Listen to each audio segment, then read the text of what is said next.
Hello, my dear student. Welcome back to my YouTube channel MZ Math and Science.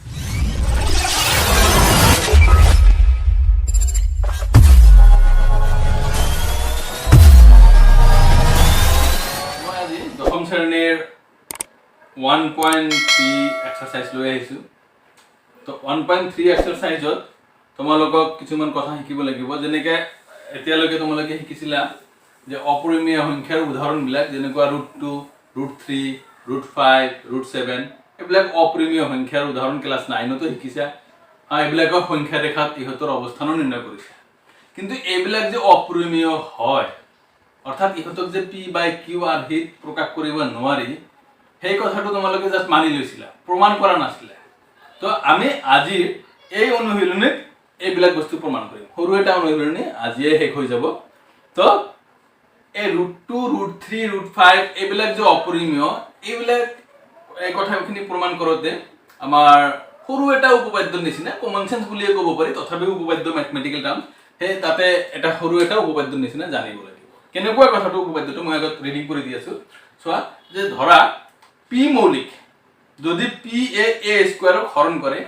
তেন্তে p A a ক হৰণ কৰিব, য'ত a এটা যোগাত্মক অখণ্ড সংখ্যা। তাৰ মানে মই বুজাই দি আছোঁ যে p যদি এটা মৌলিক সংখ্যা হয়, কি সংখ্যা? p মৌলিক সংখ্যা। এই p ৰে যদি a স্কোৱাৰক হৰণ কৰিব পাৰি, p ৰে যদি a স্কোৱাৰক হৰণ কৰিলে হৰণটো মিলি যায়,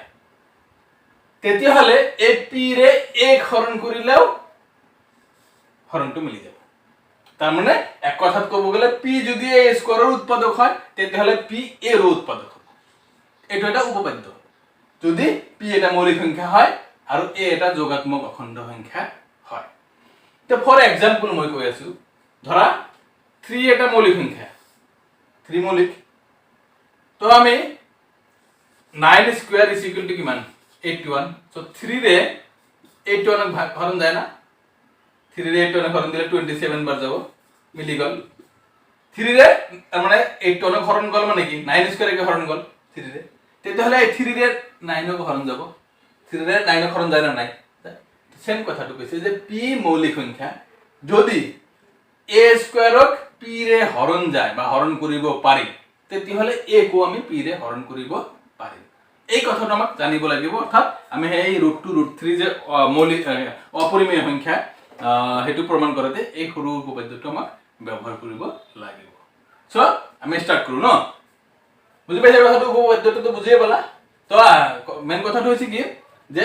প্ৰতিটো বস্তু কনসেপশন হিচাপে ল'বা, মানে কনসেপশনটো ক্লিয়াৰ কৰি ল'বা। জাষ্ট মনত ৰাখিব লাগে, তেনেকৈ অংক নোৱাৰিবা,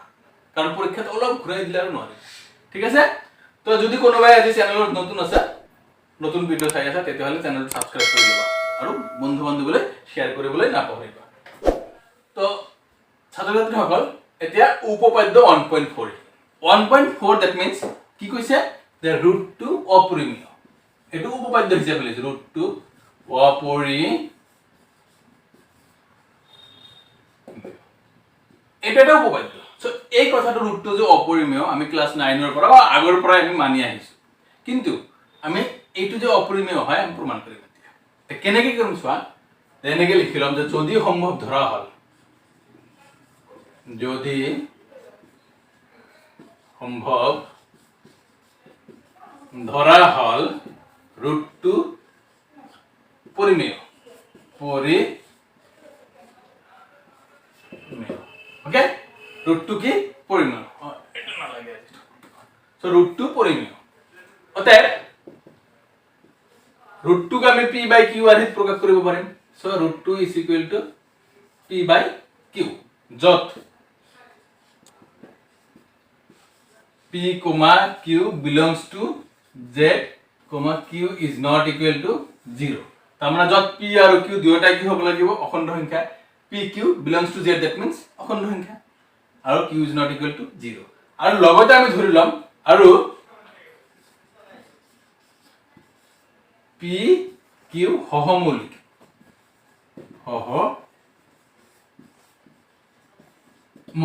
অৰ্থাৎ p আৰু q অনৰ বাহিৰে আৰু কোনো সাধাৰণ উৎপাদক নাই। ইয়াত মই কথাটো কৈ দি আছো। ৰাখিছো যে যেহেতু ৰুটটো আমি পৰিমেয় বুলি ধৰি ললো, যদি সম্ভৱ ধৰি ললো, তেতিয়াহ'লে ৰুটটোক আমি p বাই q আৰ্হিত প্ৰকাশ কৰিব পাৰিম। সো লিখিলো ৰুটটো is equal to p by q, যত p q belongs to z, p আৰু q অখণ্ড সংখ্যা আৰু q is not equal to 0, q কি নহয় শূন্য নহয়। আৰু লগতে কি ধৰি লৈছো p q সহমৌলিক। এইটোৰ ওপৰতে বেছ কৰি আমি প্ৰমাণ কৰিম। সো ফাৰ্স্ট তোমালোকে এইটো বুজি লোৱা যে সহমৌলিক সংখ্যা নয়। মই সাইডত বুজাই দিছো এক মিনিটত যে সহমৌলিক সংখ্যা হৈছে, মৌলিক সংখ্যাটো ইয়াৰ আগৰ ক্লাছত কৈছোৱে যে মৌলিক সংখ্যা হৈছে যি সংখ্যা উৎপাদক 1 আৰু সংখ্যাটো নিজে, সেইটো হৈছে সহমৌলিক। এবাৰ সেইটো হৈছে মৌলিক। সহমৌলিক হৈছে যে দুটা সংখ্যা যদি থাকে, ধৰা 2 আৰু 9, এটো মৌলিক সংখ্যা, এটো কিন্তু মৌলিক নহয়, যৌগিক সংখ্যা হয়। কিন্তু এই দুটাৰ সাধাৰণ উৎপাদক চোৱা 1 ৰ বাহিৰে আৰু নাই, আছে নাই, তেনেহলে এই দুটা সহমৌলিক। এতিয়া এটা ইম্পৰ্টেন্ট কথা যে দুটা সংখ্যা সহমৌলিক হলে ইহত নিজে নিজে মৌলিক নহবও পাৰে, যেনেকৈ এইটো মৌলিক নহয় যৌগিক, তথাপি এই দুটা সহমৌলিক। তাৰ মানে আমাৰ কি যিকোনো দুটা সংখ্যাৰ যদি সাধাৰণ উৎপাদক 1 ৰ বাহিৰে নাথাকে, অৰ্থাৎ গসাউ 1 ৰ বাহিৰে আৰু বেলেগ নাথাকে, তেতিয়াহলে সেইহতক সহমৌলিক কয়। সেই কাৰণে আমি p q সহমৌলিক ধৰি লৈছো কি হয় যে ৰুটটোক আমি যে p বাই q আৰ্হিত প্ৰকাশ কৰিব পাৰো, প্ৰকাশ কৰাৰ পিছত হয়তো কাটাকাটি যাব পাৰে ডাঙৰ সংখ্যা হলে, সেই কাটাকাটি গলে লঘিষ্ঠ আকাৰটো ল'ব পাৰি। আমি সেই লঘিষ্ঠ আকাৰত লোৱা মানে কি যে সিহঁতৰ আৰু সাধাৰণ উৎপাদক নাই, যাৰ কাৰণে আৰু ভাগ নাযায়, কাটাকাটি নাযায়। তো সেইকাৰণে আমি কি কৰিছো কাটাকাটি কৰি লঘিষ্ঠ আকাৰত লৈয়ে লৈছো, একেবাৰে কৰিছো কথাটো। যদি এনেকে নিলিখা তেনেহলে আৰু দুটা লাইন যোগ কৰিব লাগিব, এনেকে লিখিলে ভাল যে আমি একেবাৰে কাটাকাটি কৰি লয়েষ্ট ফৰ্মটো লৈছো। ক্লিয়াৰ কথাটো? এতিয়া চোৱা দুইফালে আমি স্কয়াৰ কৰি দিলো বোথ সাইডত, তেনেহলে ৰুট উঠি গল, এটো কি হ'ব p স্কয়াৰ বাই q স্কয়াৰ হৈ গল। সো এবাৰ ক্ৰস প্ৰোডাক্ট কৰা, p square is equal to 2q square, এটা নাম্বাৰ 1 ও দিয়ে দিয়া লাগিব। এতিয়া লক্ষ্য কৰা যে ইয়াৰ তলত একো নাই, মানে 1 into p square 2 into q square 2q square হৈ গল। এতিয়া কথা এটা হৈছে যে এই q সংখ্যাটো কি আছিল, অখণ্ড সংখ্যা, q স্কয়ার, তেনেহলে আন এটা অখণ্ড সংখ্যা, তাৰ লগত 2 ইনটু আছে 2, আমাৰ 2 ৰ লগত যিকোনো অখণ্ড সংখ্যা, তুমি যিকোনো অখণ্ড লাগিলে আমি এটা অযুগ্ম সংখ্যা কলি, মৌলিক সংখ্যা কলি 11 কলো, তথাপি এই দুটা মিলি যিমান সংখ্যা হ'ব তাক 2 ৰে কিন্তু ভাগ যাব লাগিব। তার মানে দেখা গেল যে 2q স্কয়ার কিন্তু 2 রে ভাগ যাব, গ্যারান্টি হরণ যাব। আমি এনেকে যদি লিখো যে যতে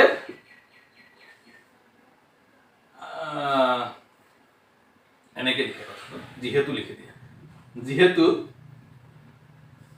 q belongs to z, অর্থাৎ 2q স্কয়ার রক 2 রে হরণ যাব বা হরণ কৰিব পাৰি, 2 ৰে হৰণ কৰিব পাৰি বা 2 ৰে হৰণ যাব। অতএব এত লিখিলে হল এই 2q স্কয়াৰ আৰু p স্কয়াৰ সমান সমান, একে 2 স্কয়াৰ যদি 2 ৰে হৰণ যায় তেনেহলে p স্কয়াৰ কে হৰণ যাব, এই দুটো সমান। অতএব আমি কি লিখিব পাৰো, p স্কয়াৰ কো লিখি দিব পাৰা 2 ৰে, এটা 2 কিন্তু হৰণ যাব বা হৰণ কৰিব পাৰি লিখিলে হল। অতএব এইটা আমাৰ এই যে উপপাদ্য শিকিলো অলপ আগত যে p স্কয়াৰ যদি 2 ৰে হৰণ কৰো তেনেহলে p কো 2 ৰে হৰণ কৰিব পাৰিম, যেনেকৈ আমি শিকিলো যে a স্কয়াৰ যদি p ৰে হৰণ কৰো তেনেহলে a কো p ৰে হৰণ কৰিব পাৰো। সেম যে p স্কয়াৰ কো 2 ৰে হৰণ যায় তেনেহলে 2 ৰে p কো হৰণ যাব, অতএব p কো 2 ৰে হৰণ যাব বা হৰণ কৰিব পাৰিম, যি লিখা আৰু হৈ গল কথাটো। এখানে হল, এখানে বুঝে পাইছা সকলে? একেবারে সহজ কথা, খালি স্টেপ বাই স্টেপ অলপ বুঝা মানে চেষ্টা কৰিব লাগিব। এখানে হৈ গল আমাৰ। এতিয়া এই যে আমি ইকুইলেটাৰকৰণ বিধি বা হৰণৰ যেটো আমাৰ ৰাখি যায় এটাৰ মাজত এটা সম্পৰ্ক আছিল, তাৰ পৰা চোৱা যে আমি কি পালো ইয়াত যে p কো 2 ৰে হৰণ যাব, অতএব p is equal to চোৱা, তাৰ মানে p এটা সংখ্যা তাক 2 ৰে বা 2 ৰে হৰণ যায়, হৰণ গলে কিমান কিবা না কিবা বাৰ এটা তো যাব, কিমান টাইমস যাবই, এটা 5 বাৰ 10 বাৰ 2 বাৰ 3 বাৰ যি হোক যাব পাৰে। কিন্তু সেইটো যেহেতু সংখ্যাটো পি আমি নাজানো এটা চলক সংখ্যা গতিকে যে আমি ভাগ যায় মিলি যায় তেনেহলে এই 2 আৰু যিমান বাৰ যায় যেনেকৈ চোৱা যে 6 আছে 6 ক যদি 2 ৰে হৰণ দিও কিমান বাৰ যায় 3 বাৰ এই দুটা পূৰণ কৰিলে কিন্তু 6 হয় তেনেহলে p ক 2 ৰে হৰণ কৰিলে মিলি যায় বুলি কৈ আছে তেনেহলে 2 ৰে p হৰণ কৰিলে আমি ধৰি ললো m বাৰ যায় ধৰা এইটো p আমি ধৰি ললো কিমান বাৰ যায় নাজানো যেহেতু m বাৰ তেনেহলে এই দুটা পূৰণ কৰিলে কি হ'ব p হ'ব ভাগ মিলি যাব তেনেহলে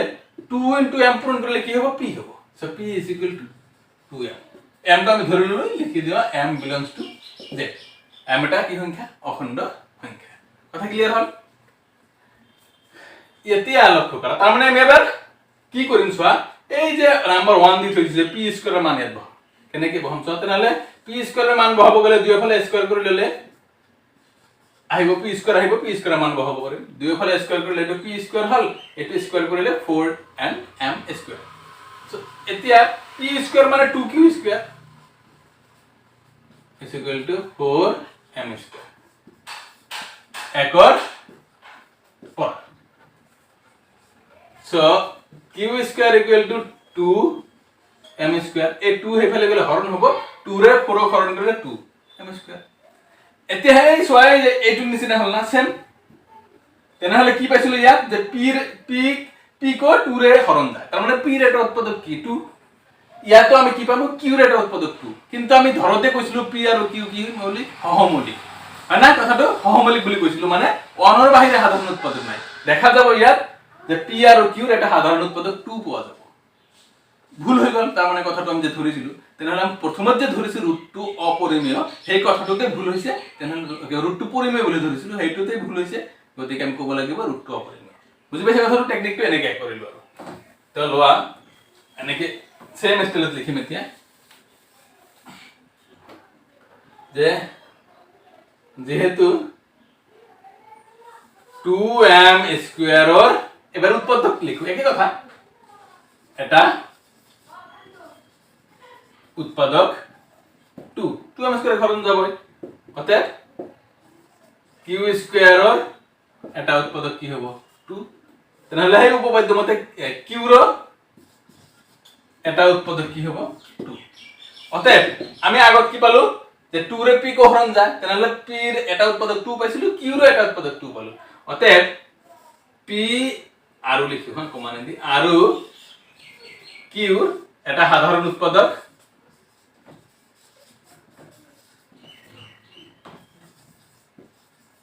উৎপাদক 2 এই কথাটো পালো আমি এতিয়া কিন্তু ই আমাক কি কৰিছে আমি যে ধৰিছিলো কথাটো pq সহমৌলিক সেই কথাটো কি কৰিছে বিৰোধ কৰিলে না তাৰ মানে আমি সহমৌলিক বুলি কৈছিলো p আৰু q অনৰ বাহিৰে কোনো উৎপাদক নাই দেখা গল যে আমাৰ অনৰ বাহিৰে সাধাৰণ উৎপাদক 2 আহি গল আমি লিখিম এনেকৈ যে কিন্তু ই আমি ধৰা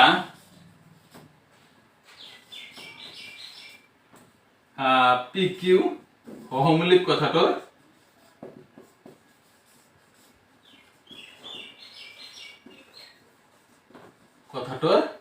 বিৰোধ কৰিছে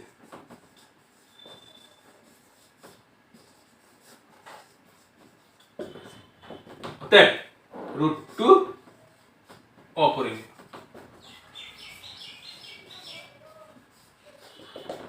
তো আমি pq সহমৌলিক pq p/q কোৰ পৰা পাইছিলো √2 পৰিমেয় বুলি ধৰি লৈ হে পাইছিলো গতিকে আমাৰ হে √2 পৰিমেয় বুলি ধৰাটোৱে ভুল হৈছে গতিকে সৰি আমি কি কওঁ √2 অপৰিমেয় হৈ গল প্ৰমাণ বুজি পালে কথাটো কি কৰিলো আমি যে p √2 p/q আৰে প্ৰকাশ কৰিব পাৰি বুলি ধৰি ললো অৰ্থাৎ কি কয় পৰিমেয় বুলি ধৰি লৈ কিছু কাম কৰিলো কাম কৰি দেখা গল যে pq সাধাৰণ উৎপাদক অনৰ বাহিৰে আৰু 2 পালো যাৰ কাৰণে আমি যে সহমৌলিক বুলি ধৰিছিলো এই কথাটো ভুল হল তেনেহলে আমাৰ ধৰাটোৱে ভুল হৈছে একদম গুৰিতে ধৰাটো ভুল হৈছে যাৰ কাৰণে আমি √2 কি পৰিমেয় বুলি নকৈ অপৰিমেয় ক'ব লাগিব যেহেতু হেতু ভুল হৈছে হেতু যদি পৰিমেয় নহয় তেনেহলে √2 কি হ'ব অপৰিমেয় হ'ব ফাইনাল হৈ গল কথাটো একেবাৰে সহজে বুজি পাইছা যেন লাগিছে ন তো গতিকে তোমালোকে সন্মুখত থাকিলে কোশ্চেন সুধিব পাৰিলে হয় সেইকাৰণে মই ভাঙি কৈছো কাৰোবাৰ যদি কৰবাত অসুবিধা থাকে কি কৰিবা ভিডিওটো অলপ ব্যাক কৰি পেলাই এগেইন চাবা মই গোটেই কথা বুজি মানে যিমান কোশ্চেন আহিব পাৰে ইয়াত গোটেই ভাঙি কৈ দিছো কোনো টেনচন ল'ব নালাগে ভিডিওটো ব্যাক কৰি আকৌ এবাৰ চাবা বুজি পাবা আৰু এইবিলাক মেট্ৰিক পৰীক্ষাত এটা আহে 3 মাৰ্কস দিয়ে হ'ব হৈ গল তো ছাত্ৰ ছাত্ৰীসকল এবাৰ অনুশীলনী 1.1 ৰ 1 নম্বৰ কোৱেশ্চনটো লৈছো তাৰ মানে ইয়াত আৰু ৰুট 3 বুলি অপৰিমেয় বুলি এটা কথা ইয়াত দিয়া আছে 1. উদাহৰণ 9 বুলি দিয়া আছে তাতে ৰুট 3 এটা অপৰিমেয় বুলি দিয়া আছে সেম ৰুট 2 নিচিনা প্ৰমাণ কৰিব তথাপিও ৰুট 5 টো যদিও সেম মই ৰুট 5 তথাপিও কৰি দি আছো কাৰণ দুটা কৰিলে আৰু এটা পাৰিবা অলপ এক্সপেৰিয়েন্স হ'ব এবাৰ আৰু হিমান দীঘল টাইম নালাগে হা তা আমি এনেকে ধৰি লম যে যদি সম্ভৱ ধৰা হল ৰুট 5 অপৰিমেয় বুলি দেখাব দিছে কোশ্চেন নম্বৰ 1 যে দেখুৱা যে ৰুট 5 অপৰিমেয় গতিকে আমি এনেকে লিখিম যদি সম্ভৱ ধৰা হল ৰুট 5 অপৰিমেয় অতএব root 5 is equal to what p by q তোমার যত কি pq belongs to z comma q is not equal to 0 aru same style pq হহ মৌলিক ওকে pq কি হহ মৌলিক ধৰি ললো সো সেম আগৰ নিচিনা দুইফালে কি কৰি দিয়া স্কয়াৰ কৰি দিয়া এটো 5 হৈ যাব তেনেহলে p স্কয়াৰ বাই কি আহিব q স্কয়াৰ বজ্ৰপূৰণ কৰি দিয়া আগৰ নিচিনা এতলে তো 1 so p square into 1 p square 5 into q square that means 5 q square so ইয়াত এনেকে লিখিব পাৰা যে অতএব শৰ্টকাট লিখি দিও যে 5 q square এৰ এটা উৎপাদক সেম স্টাইল হ্যাঁ উৎপাদক লিখিলো আগৰবাৰ লিখিছিলো যে হৰণ যায় একে কথা উৎপাদক এবাৰ কি 5 যেহেতু q এটা সাইডত লাগিলে লিখি দিয়া যেহেতু q belongs to z q এটা অখণ্ড সংখ্যা q এটা অখণ্ড সংখ্যা তেনেহলে তাৰ লগত q স্কয়াৰ আছে আনটা অখণ্ড সংখ্যা তাৰ লগত 5 ইনটু আছে দ্যাট মিন্স কি 5 এৰ হৰণ যাবই গতিকে 5 q স্কয়াৰ এৰ এটা উৎপাদক কিমান হ'ব 5 হ'বই আৰু 5 q স্কয়াৰ এৰ সমান সমান আছে p স্কয়াৰ এটো এক নম্বৰ লাগিব না সো 5 q স্কয়াৰ সমান সমান p স্কয়াৰ তো ইয়াক যদি পাছেৰে হৰণ যায় সমান বস্তু এটা আছে সেম তাকো পাছৰে হৰণ যাব অতএব p স্কয়াৰ এৰ এটা উৎপাদক কি হ'ব 5 আৰু হে আমি উপপাদ্য মতে p স্কয়াৰ এৰ উৎপাদক তেতিয়াহলে p কো হৰণ যাব গতিকে p ৰ এটা উৎপাদক কি হ'ব 5 হ'ব কথা ক্লিয়াৰ বুজি পালা সেম স্টাইল এতিয়া মতে p আমাৰ কি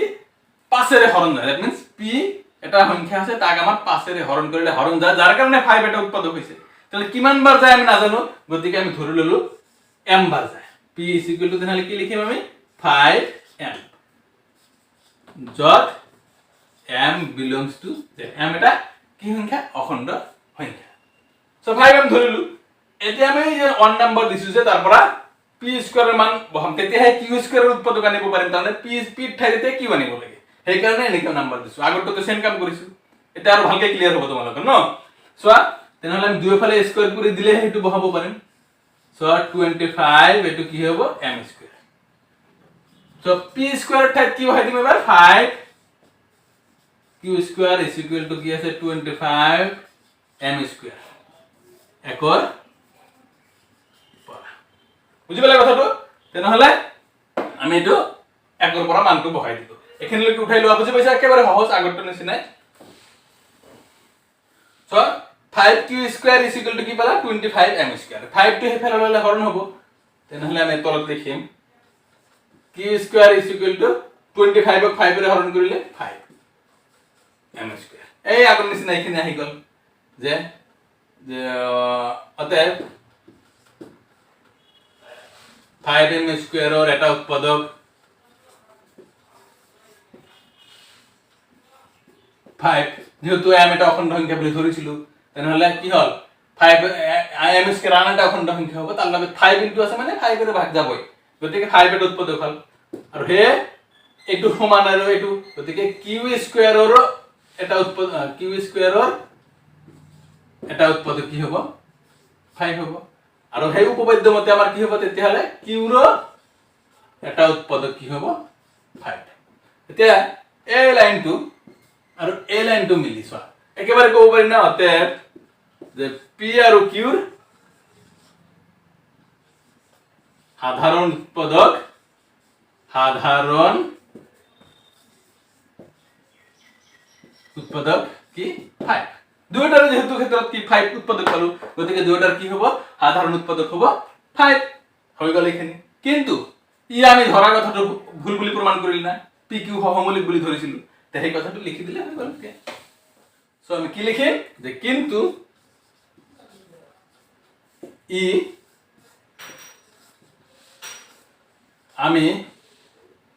আমি পি কিউ সহমৌলিক বুলি ধৰা কথাটো সহমৌলিক বুলি ধৰা কথাটোৰ বিৰোধ কৰিছে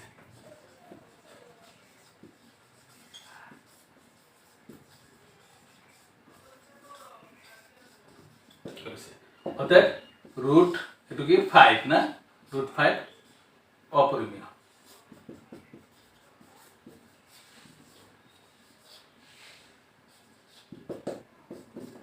হৈ গল প্ৰমাণ তাৰ মানে আমি কি ধৰিছিল পি আৰু কি সহমৌলিক বুলি কৈছিল মানে কাটাকাটি কৰি লঘিষ্ঠকাৰ যে যাব হেতু আমি লয় বুলি কৈছিল সহমৌলিক তেনেহলে দেখা গল যে সহমৌলিক বুলি ধৰি যিখিনি কাম কৰি আহিছো লাষ্টত গৈ দেখা পালো পি আৰু কিউৰ সহমৌলিক নহয় তাৰ আৰু এটা সাধাৰণ উৎপাদক আছে কি 5 তাৰ মানে আমি প্ৰথমে যে যি কথাটো ধৰিছিল যে ৰুট 5 পৰিমেয় বুলি ধৰিছিল সেই কথাটোৱে ভুল হৈছে যাৰ কাৰণে আমি কি ৰুট 5 অপৰিমেয় বুলি কৈ ক্ষমা খুজিলো ভুল কৈ ধৰিছিল ক্ষমা খুজিলো না ঠিক আছে তো একেবাৰে সহজ আশা কৰো বুজি পাবা তো আৰু ইয়াৰ পৰা এটা অংক কৰিলে হৈ যাব এটো নহলিনে পৰা বাকি সেম তথাপিও সোৱা মই কৰি দি আছো এখিনি উঠাই লোৱা সো এবাৰ ছাত্ৰ ছাত্ৰীসকল কোশ্চেন নাম্বাৰ 2 লৈ আগবাঢ়ি কোশ্চেন নাম্বাৰ 2 কি কৈছে দেখুৱা যে 3 + 2 ৰুট 5 অপৰিমেয় 3 + 2 ৰুট 5 অপৰিমেয় এইবিলাক আৰু সহজ কেনেকে সহজ সোৱা যে আমি যে ৰুট 2 অপৰিমেয় বুলি প্ৰমাণ কৰিলো ৰুট 5 অপৰিমেয় বুলি প্ৰমাণ কৰিলো ৰুট 3 অপৰিমেয় ৰুট 7 অপৰিমেয় ৰুট 11 অপৰিমেয় এইবিলাক যে প্ৰমাণ অপৰিমেয় বুলি প্ৰমাণ কৰিলো সেইবিলাকক আমি কি উপপাদ্য হিচাপে ব্যৱহাৰ কৰিম তাৰ মানে ৰুটৰ ভিতৰত যদি মৌলিক সংখ্যা থাকে বা পূৰ্ণবৰ্গ সংখ্যা না থাকে মৌলিকৰ কথা নহয় যদি পূৰ্ণবৰ্গ সংখ্যা না থাকে তাৰ মানে যাৰ ৰুটটো খেদিব নোৱাৰি ৰুটটো যদি নাঙলৰ নিচিনা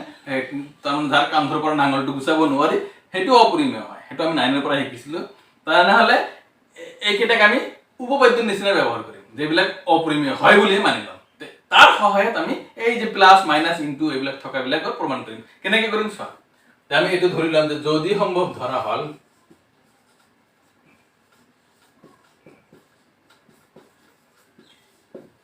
ধৰা হল 3 + 2 ৰুট 5 3 + 2 ৰুট 5 পৰিমেয় অতএব 3 + 2 ৰুট 5 একটা মানে p/q আৰ হিত প্ৰকাশ কৰিব পাৰিম শিওৰ যেহেতু পৰিমেয় বুলি ধৰি লৈছো যত কি হ'ব লাগিব যত pq belongs to z হ'ব লাগিব আৰু q is not equal to কি হ'ব লাগিব 0 হ'ব লাগিব এবাৰ সহমৌলিক কথাটো দৰকাৰ নাই কাটাকাটি কৰা দৰকাৰ নাই কাটাকাটি কৰিলেও হ'ব নকৰিলেও হ'ব ইয়া সেই কাৰণে দৰকাৰ নাই সোৱা আমি এবাৰ ইয়াৰ ট্ৰিকটো কি সোৱা টেকনিকটো হৈছে যে এই যে আমি ৰুট 5 ৰুট 3 ৰুট 2 যে অপৰিমেয় প্ৰমাণ কৰিলো এইবিলাক পাৰ্টত হেই সংখ্যাবিলাকৰ কোনোবা এটা আছে নেকি ৰুট 2 বা ৰুট 5 বা ৰুট 3 আছে নেকি চাব লাগিব ইয়াত ৰুট 5 আছে তেনেহলে যেটো থাকিব হেতু কাম কি কৰিম বাওফালত অকলহৰীয়া কৰিম আৰু বাকি গোটেই বস্তু সোফাললৈ ঠেলি লৈ যাম ঠিক আছে বা হেতুকে সোফালে ৰাখিম বাকি বিলাক বাওফালে একে কথা তাৰ মানে হেতুকে এক ঘৰিয়া কৰিম তো আমি 2 ৰুট 5 ৰাখি দিলো ফিৰুতে হেফালে গলে কি হ'ব মাইনাস p/q - 3 হৈছে 2 তো খেদিম ৰবা হেতু অলপ কাম কৰি লও এটো যেহেতু ভগ্নাংশ আহিছে q লখাগু q কিৰ ভিতৰত একবাৰ যাব 1 পূৰণ p that means p minus ইয়াৰ তলতে কোনে 1 আছে 1 q ৰ ভিতৰত q বাৰ যাব q * 3 that means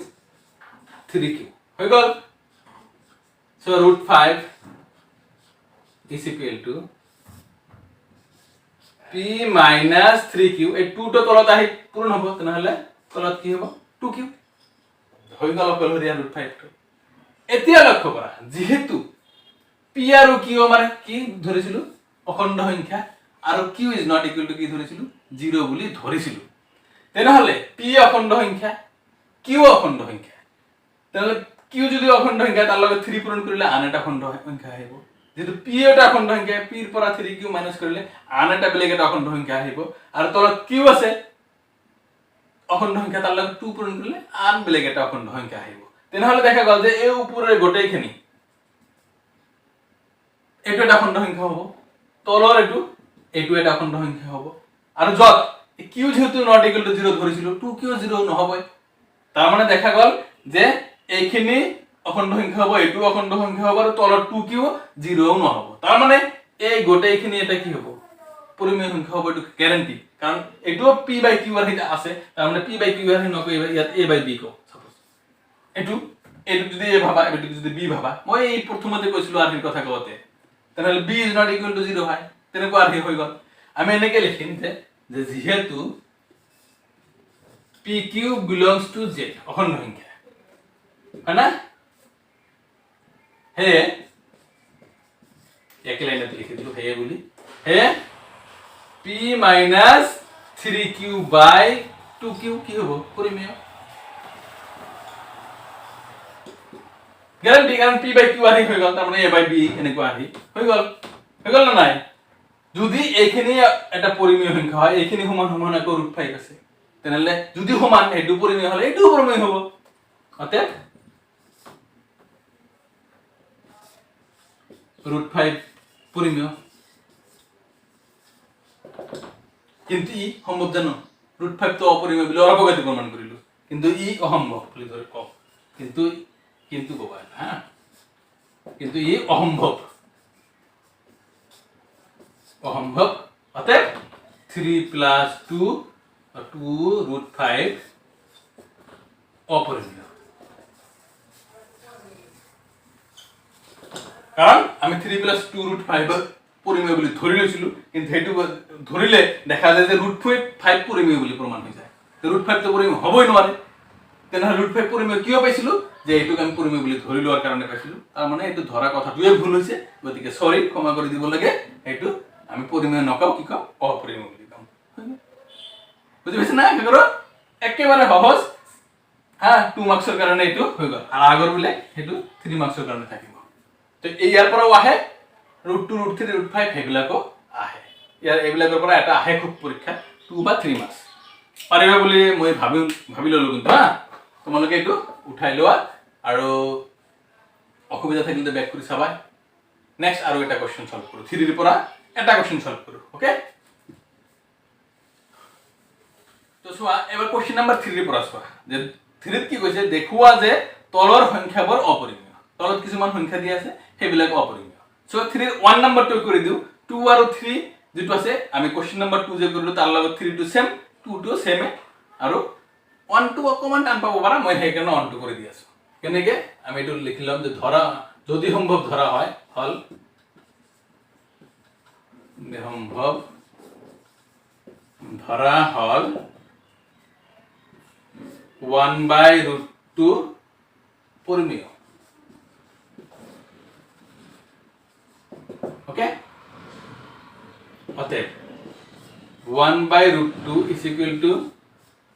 p by q যত pq belongs to z আৰু q is not equal to 0 হৈ গল এতিয়া আমি কি করি এই যে আমি √2 টু ককলহরিয়া কৰিব লাগিব এটো উল্টাই দিলে হ'ব কিন্তু উল্টাই দিলে যখন q টু ওপৰত যাব p টু তলত আহিব কিন্তু p কে আমি অখণ্ড সংখ্যা ধৰিছো p not equal to 0 কিন্তু কোৱা নাই p not equal to 0 নকলে p তলত আহিল যদি 0 হৈ যায় তেনহলে কথাটো আমাৰ মিনিংলেছ হৈ যাব সেই কাৰণে এটা বুদ্ধি কৰিব লাগিব আমি এই ফালৰ পৰা তলটো এই √2 যে আছে √2 এইটোৰ এটা বেলেগ কাম কৰো তলে উপৰে √2 ৰে পূৰণ কৰি দিয়া 1 into √2 মানে √2 আর √2 into √2 that means 2 বুঝি পেলাম না তার মানে 1/√2 আছে ইয়ার উপরে তো √2 এটা পূরণ করে দিলু তলতে এটা √2 পূরণ করে দিলু তার মানে হর পরিমেয়করণ করা যায় কিসলা ক্লাস 9 এর সেম তো ইয়ার √2 into 1 that means √2 √2 into √2 that means 2 is equal to p by q হৈ গল এতে √2 ক আমি অকলহৰিয়া কৰিলে হৈ গল সো আমি √2 ৰাখিলো এই 2 টো হেফালে ললে কি হ'ব ওপৰত গৈ পূৰণ হ'ব সো 2p/q হৈ গল তেনেহলে আমি এবাৰ ক'ব পাৰিম না যেহেতু আমি p আৰু q কি ধৰিছিলো অখণ্ড সংখ্যা বুলি ধৰিছিলো আৰু q is not equal to কি বুলি ধৰিছিলো 0 বুলি ধৰিছিলো তেনেহলে p এটা অখণ্ড সংখ্যা তাৰ লগত 2 পূৰণ কৰিলেও কি হ'ব আন এটা অখণ্ড সংখ্যা হ'ব আৰু তলত q তেনেহলে p/q আহিয়ে থাকিল আৰু তলতটো 0 নহয় গতিকে এটো কি আমাৰ কি হ'ব নিশ্চয় পৰিমেয় হ'ব আমি আগৰ নিচিনা লিখিম যে যেহেতু pq belongs to z হেয়ে বা অতএব যি লিখা হেয়ে 2p/q পৰিমেয় অতএব a2 আৰু a2 সমান এটো যদি পৰিমেয় হয় এটোও পৰিমেয় হ'ব গতিকে √2 কি হ'ব পৰিমেয় কিন্তু ই সম্ভৱ জানো কিন্তু ই অসম্ভৱ অসম্ভৱ অতএব 1/√2 অপরিমেয় এটু ভুলকে ধরেছিল যার কারণে এই অসম্ভব কথাটো আহিছিল গতিকে এটুকে সমাধান করে দিল সো কি পালো 1/√2 পরিমেয় ধরিলে দেখা যায় যে √2 পরিমেয় আহি যায় কথা সম্ভৱ হ'ব কথাটো নেকি √2 অপৰিমেয় বুলি অলপ আগতে প্ৰমাণ কৰিলো তাৰ মানে এটু কিও আহিল আমি এই 1/√2 কে ভুল কৰি ধৰিছিলো পৰিমেয় বুলি ধৰিছিলো গতিকে সৰৰি ক্ষমা কৰি দিব লাগে আমি 1/√2 কি কলো অপরিমেয় বুলি কলো দ্যাটস অল পাইবা না তো একেবারে সহজ বস্তু তোমালোকে নুবুজাৰ কোনো কথাই নাই ইয়াত হা এতিয়া কোশ্চেনৰ 3 2 আৰু 3 সেম কোশ্চেন নম্বৰ 2 নিচিনা নিজে চেষ্টা কৰিবা হোমৱৰ্ক থাকিলে দুটা মোৰ হোৱাটছআপত শেয়াৰ কৰিব পাৰিবা ইচ্ছা কৰিলে তো কোনোবাই যদি আজি ভিডিওটো বা নতুন চাই আছে তেনেহলে চেনেলটো সাবস্ক্ৰাইব কৰি সাইডত থকা বেল বাটনটো টিপি দিয়া যাতে মই ভিডিও আপলোড কৰাৰ লগে লগে নোটিফিকেশন পাই যোৱা আৰু আটাইবোৰ যিসকলে ভিডিওটো চাই আছা তোমালোকৰ যদি ক্লাছবিলাক ভাল লাগে তেনেহলে এটাকে লাইক কৰিবা আৰু ভাল ভাল কমেন্ট কৰিবলৈ নাপাহৰিবা কমেন্ট দেখিলে মই অলপ উৎসাহ অনুপ্ৰাণিত হওঁ আৰু ভালকে ক্লাছ কৰাৰ কাৰণে আৰু চেষ্টা কৰিম সো নো মোৰ টুডে থ্যাঙ্কস ফৰ ওয়াচিং